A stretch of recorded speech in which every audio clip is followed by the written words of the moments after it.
Hey there, POTA team. I'm Matt, N3NWV, and we've got a fun one today. Today we're going to talk about building your man-portable POTA station. Before we get into it, here's the inevitable asterisk. This information is suggestions, lessons learned from people who have gone before you, maybe just some ideas or examples. There are no hard and fast rules that say, here's what your station has to be. As long as what you want to do is safe and isn't going to tear up the park, go for it. Give it a shot. One of the goals of POTA is to get you out there and trying new stuff. So don't feel like you are somehow constrained by anything you see in this video. And then the flip side of that is don't feel like you have to live up to anything in this video.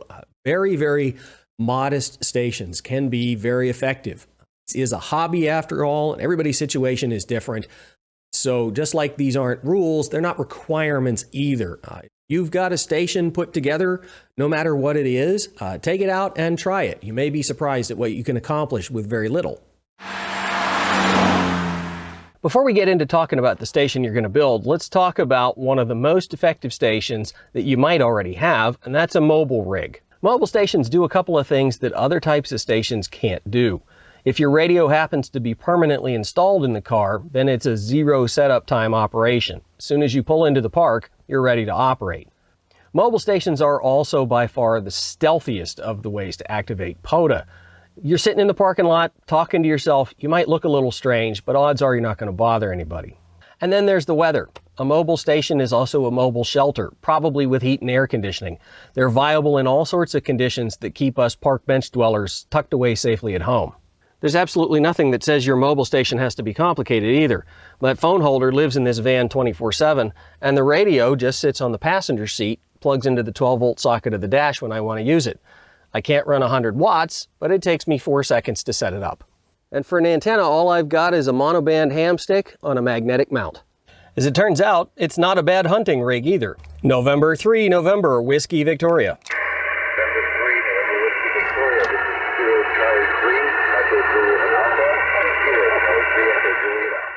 Clearly, there are lots of upsides to operating out of whatever sort of buggy got you to the park. But there are also upsides to getting out of your car, getting out amongst the trees and the picnic tables, and really being in the park while doing your POTA activation. In order to completely cut the cord, you're going to have to solve a couple of problems. And the first of those is how are you going to power your radio and whatever else you brought with you? Believe it or not, every now and again you'll stumble into good old-fashioned AC mains power. The occasional park pavilion will have an outlet that's active. You might want to check and make sure you're allowed to use it, but it might be there. And then, of course, if you are paying for space in a park, cabin, campground, something like that, you may find out what sort of facilities they have available even before you get there. Or alternatively, generators are a way to provide your own AC power. Personally, not a big fan. I think generators are heavy, much less reliable than many other options we have available to us, and the most likely thing you can do to irritate somebody else in the park. But if you're in a campground and trying to run an entire RV or something along with your ham radio, you may not have a choice. Far and away the most common solution to this problem for POTA activators is battery power. With the advent of new lithium chemistries, batteries have gotten a lot more charge dense with a lot less weight, and in many respects far safer than our old lead acid friends. How much battery power you're going to need depends on the RF power you intend to run, how long you intend to be out there, and whether or not you'll be supplementing the battery power with either charging from the wall, your car, or the sun. For most aspects of portable operation, less is more. But in the power arena, that's not necessarily the case. It really, really stinks to be out there having a great time on your POTA activation only to have your battery go flat. So plan ahead and then add a little extra. There's good news on the radio front. There's really no need to stress over what rig you're operating. Short of trying to power vacuum tubes from batteries, any radio that functions will work just fine for POTA. If you are looking to pick up a radio, you'll find that the features that come in handy for POTA are features that just generally come in handy on a radio.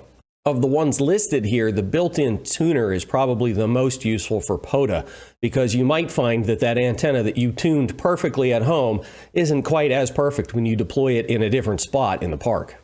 And except for the fact that you have to bring the batteries to supply it, in general, more power, more better. But remember that it's what makes it out of the antenna that counts. So make sure your power amplifier is where you should start your optimizations. The most important point when it comes to selecting a radio is to select one that you will actually use outdoors, where there are bugs and kids and antennas that could fall over when the wind blows in that big dark cloud. I have unfortunately seen too many hams who brought a rig they dearly loved with them on an activation and then spent the whole time worried about the radio instead of having fun making contacts. That's not a very fun way to spend a day, so make sure you're honest with yourself about your tolerance for things going wrong when you're deciding where to invest what. The last piece of kit you're absolutely positively going to need is some kind of an antenna, and this is probably the liveliest area of discussion in most POTA circles. There are lots of choices for antennas when you're operating portable, and there is no such thing as the perfect antenna. If there were, we would all be using it, and quite frankly, that would be pretty dull. Of course, the RF performance of an antenna is always important, but when you're talking portable, and specifically POTA, there are some other considerations that are going to come up. Which ones of these are most important to you is going to depend an awful lot on both your personality and the types of parks in which you tend to operate. For some operators, footprint is absolutely key. They're operating in crowded parks or national parks, particularly here on the East Coast, where they have a sort of limited tolerance for how much space and how many wires you're going to string up where. For other operators, it's all about the setup and tear down time. They're chasing radar awards, or they're trying to sneak in an activation after work before it gets dark, and they'd really rather be on the radio than setting up the radio. In terms of what antennas people are actually using out in the field, they fall roughly into two camps. Camp number one is the self-contained, self-supporting antenna crowd. These are things like the Wolf River coil, the buddy pole, and the various forms of the magnetic loop. Big advantages to this group of antennas is that they have a relatively low footprint. They are in most cases pretty quick to set up and tear down, and they are almost all tunable antennas, meaning you don't have to have a tuner in the radio. The downsides to this batch of antennas is that they tend to be far less efficient than some of the other resonant antenna designs, and they also tend to be some of the most expensive antennas in circulation. The other group is the wire antenna crowd. Now this covers a whole lot of designs, from end feds to quarter wave verticals to every shape and manner of dipole you can imagine. People like wire antennas because they tend to be naturally resonant, meaning that they're good performers and there's a lot less worry of melting your coil or arcing over your capacitor due to too much power. Wire antennas also tend to be pretty simple to build out of materials that are pretty easy to get. So with even minimal DIY skills, you can come up with a pretty good antenna without spending much money. The problem here is that in order to get your inexpensive yet efficient antenna operational, you have to get it up in the air somehow. That's going to require you to bring a big fishing pole or a fiberglass mast or a kite or a balloon or something to get your antenna in the air.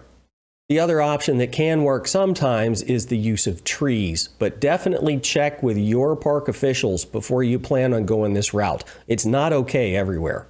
Same goes for driving stakes in the ground. This is straight up illegal in some places, so make sure you know the rules before you start doing it. POTA has a leave no trace philosophy, and that is our expectation for activators operating under the program. So as you can see, you have a number of choices for equipment and how you're going to deploy that equipment once you get to the park.